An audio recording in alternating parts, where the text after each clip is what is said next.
There's no secret or magic trick to learning how to taste wine like a pro. To be honest with you, it's just about slowing down and taking time to focus.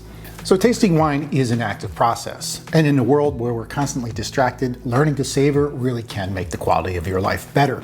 It's almost like an active meditation. One of the best ways to develop your skills is with a blind tasting. Now, without knowing what's in these bottles, you have to trust your senses to lead the way.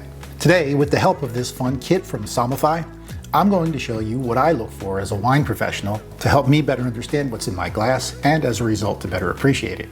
All right, want to see how it's done? Let's go. Just like people, all wines are strangers at first, and that is until you get to know them. I like to keep things easy, so here are the 3 basic steps that I use to assess a wine. We're going to use our eyes, our nose, and ultimately, our palate. And at each of those levels, we're using deductive reasoning to tease out key details that give us clues about the wine, including the grape, its age, its structural elements, and finally, where it might be from, based on those clues.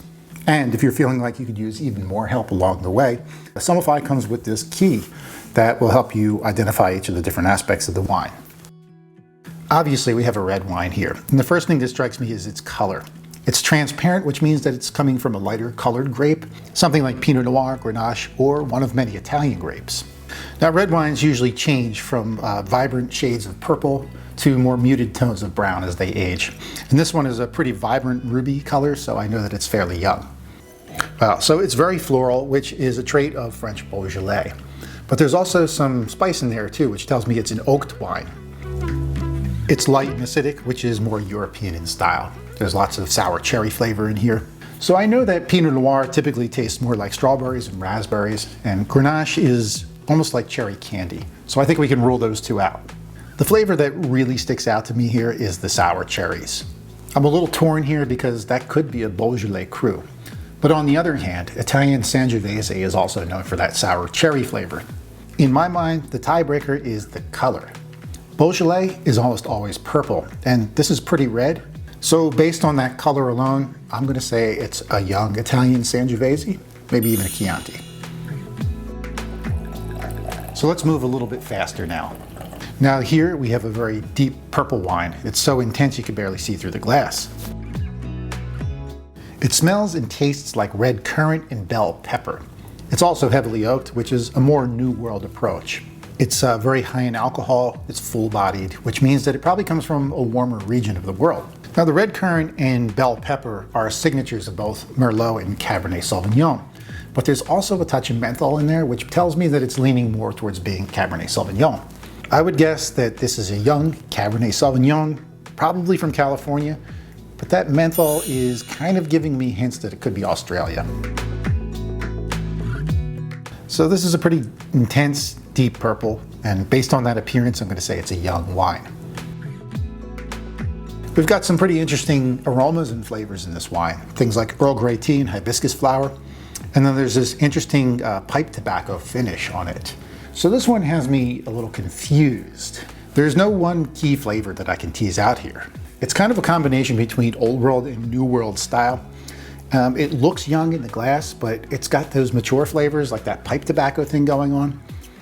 It's all over the board. If I had to guess, I would say maybe a lesser known red from Portugal. Okay, on to number 4. And obviously right away, it's a lighter red wine. There's some rose petal on the nose, which could be an Italian Barolo. And after tasting it, I get all this fresh red berry fruit, which is definitely not Barolo. It's really tart, which is a sign of high acidity. And all of these things together, especially that raspberry and strawberry flavor, point me straight towards a Pinot Noir. It's a little too heavy to be European, so I'm going to guess New World Pinot Noir. So how did I do with my assessments? Well, you're going to have to join us for the live event, where we're going to taste these in real time. We're going to get deeper into them and discuss the details and reveal what they are. In the meantime, how about some food pairings? Let's go there next. Believe it or not, it's still possible to pair foods with wines, even if you don't know what they are. As long as you know their flavor profiles, you can pair almost anything with them. So what we do know is that we have 4 reds, 2 are on the lighter side, and 2 are a bit more intense. I've got 2 of my own recipes here that are going to work with both styles. And once again, all I'm doing is taking simple flavors that I know already work with red wine and stacking them on top of each other to create something more complex that's greater than the sum of its parts. For the lighter reds, let's do a sweet potato, mushroom, and sausage bake. So you're going to start by dicing some sweet potato, onion, and garlic. Bake those on a pan at 400 degrees. After about 20 minutes or so, you're going to add pieces of sweet Italian sausage and bake everything together until it's cooked. While that's baking, reduce some mushrooms on a stovetop. When everything is done, combine it all together and put it in a skillet, and then char it under a broiler. We're going to top that with hard Italian cheese and fresh herbs.